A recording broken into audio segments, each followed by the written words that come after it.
everybody, how's it going today? Thanks for watching another video. Headed out to our silage pile here. We have to open it up today, take a chunk of plastic off and tires. With all the snow that's on there, it's quite difficult to get all the tires off. So the last couple times what we tried here, what my dad was trying was going up there with the track skid steer, shoving all the snow and the tires off, and then we sort through the tires afterwards and move the snow away and then cut the plastic off, and that worked pretty good. And we don't have to try to get all that snow off by hand. So he was just going to work on that here. I was going to see if I could get some filming of that.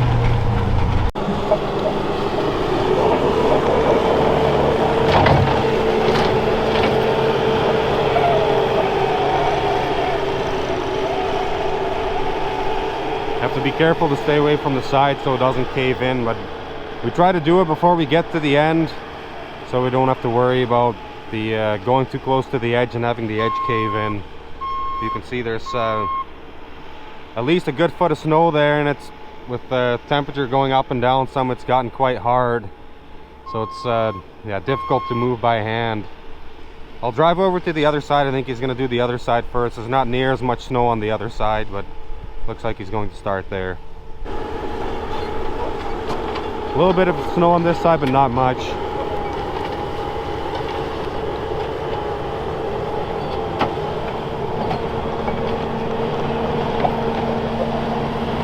Looks like a little more once we get further into it. So now he's got to go back to the other side to get back up, because it's the plastic is quite slippery, so he can't get up on this side.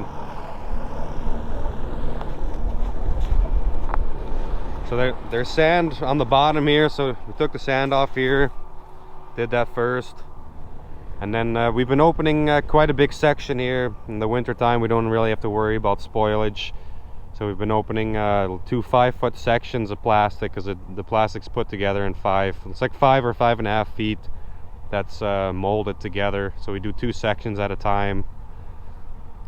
So you have to be a little bit careful to not rip the plastic, because it makes it easier, but if you do rip it, it's not the end of the world, because it's being cut off anyways.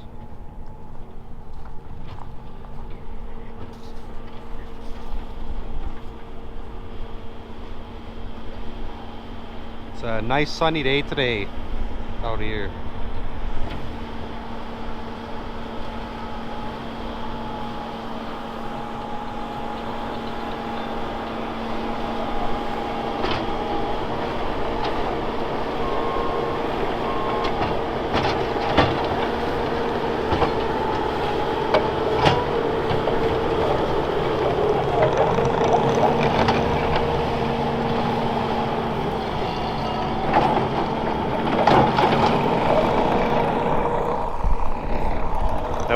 We'll come by with the skid steer and the forks, and we'll pick up these tires individually, and then kind of try to stack them a little bit. It's kind of hard to stack, especially in the winter time.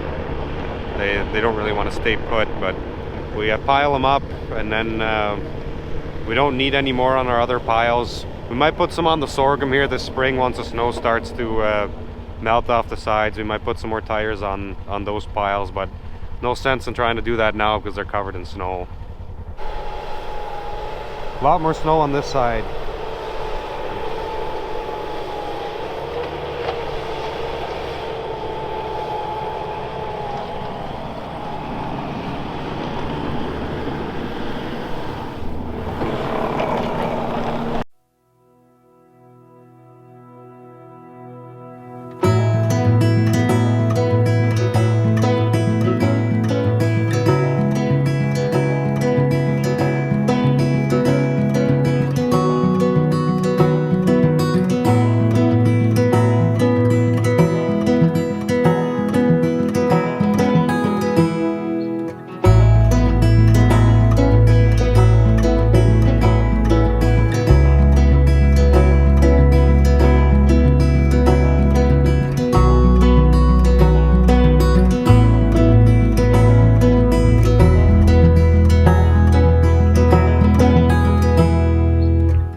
Looks like he tore most of the plastic off.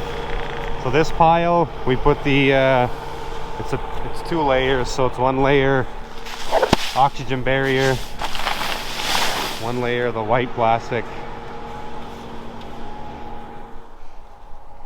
This works a lot better than trying to shovel that snow off to get to it. The ones right on the edge we'll have to go up and push off. Always want to be careful up here, especially in the winter time, because this plastic does become quite slick.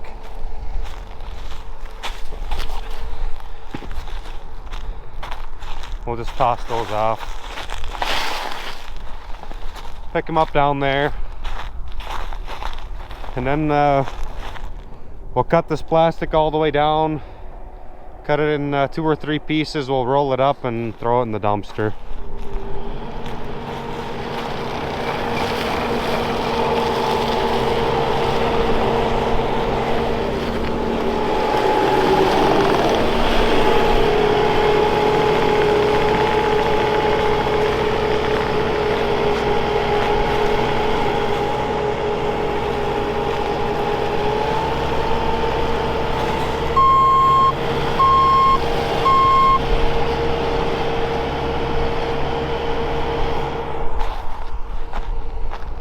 It's a nice day, but it's a little chilly up here in the wind.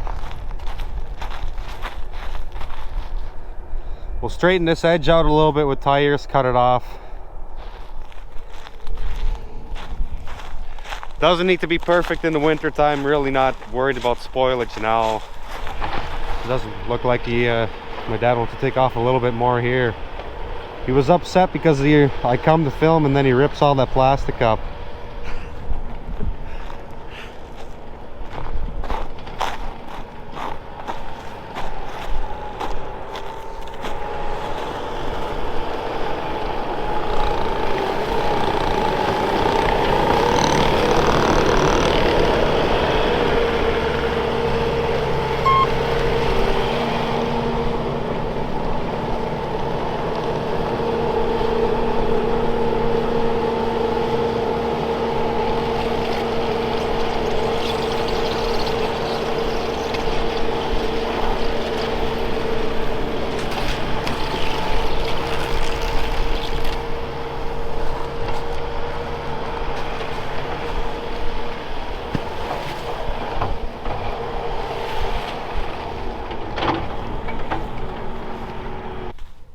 Got the plastic pulled off already here.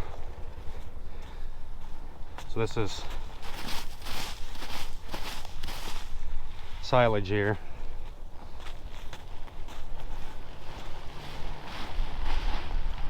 Alexi and Jose are working at folding that up. Jose Luis is picking up tires there. We grab them like this with the skid steer, and then we'll stack them like this. Try to stack them in a way that we can grab them again quickly, but with the tires, they've got, some of them have ice on them. Not stacking quite the best. We'll probably end up restacking them here at some point this spring.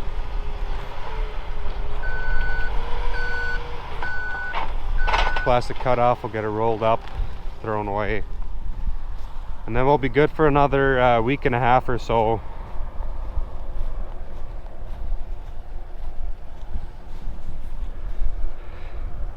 Pretty nice here the next few days, it looks like.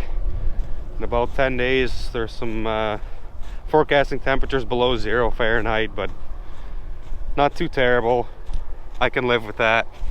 Get this plastic rolled up and folded up, and then be done with this for today. Thought I could show you guys this quick. So we tried to stack them. I think we had 3 on the bottom, or 4 on the bottom, 3 rows on top, but they're not really staying like they should. We'll clean this up later. What we try to do is stack them in a way that we can come in and grab them again with the forks when we need them. We've been doing that the last couple of years, and that actually works not too bad if you do a good job stacking them, and if you're careful grabbing them again, but it doesn't always work out perfectly. It's a couple days later here. Forgot to end the video. That silage pile that we were working on there, it's piled on dirt, and If you guys have been following along for a while, you guys would know that. There's roughly about, I don't know, 5-6 months of silage left there. Was hoping that we would finish that pile before springtime so we don't have to deal with the mud, but it's looking like that's not going to be the case. So we'll just have to watch it. If it gets too muddy, we'll just close it up and start feeding from the silage on the concrete. But it would be nice if we could finish that pile off there. But thought I'd show you guys quickly what I was working on today. So I'm in our freestall barns here, milking cows. We've got these self lockers. They're open now. The cows can stick their heads in and out as they please. So we can move a couple levers in the middle, and then these will lock up in the middle when the cow sticks her head through. And we do that if we're breeding cows or correct checking cows or vaccinating, whatever it might be. If we need to do some work with the cows, and we can lock them up here, do that, and then release them. But there's a few of them where this it's like a roll pin or a tension pin that's in there. A few of them broke in half, and this bar came out, so I'm going through and checking all of them. We replaced a couple that came out. It was this one, and I think this one right here, you can see that pin's a new one. Just going through and checking all of them. It's a lot easier to fix them before they come out completely, because you can just punch a new pin through, which is what I've been doing. I've done about 10 or so far. So these are the new ones. Those are the old ones. And there's a brass bushing that's in there. To put a new pin through, I don't have to replace that bushing, because that bushing really doesn't go bad. But it's what I'm working on today here. Just finished this barn, but now I'm gonna go rake a couple pens in our heifer barn. So we'll finish the rest up here tomorrow or the next day. But yeah, appreciate you guys watching. Hopefully you enjoyed the video, and if you have any questions or comments, post them down below. I'll try to answer them if I can. And hopefully we'll see you in the next one.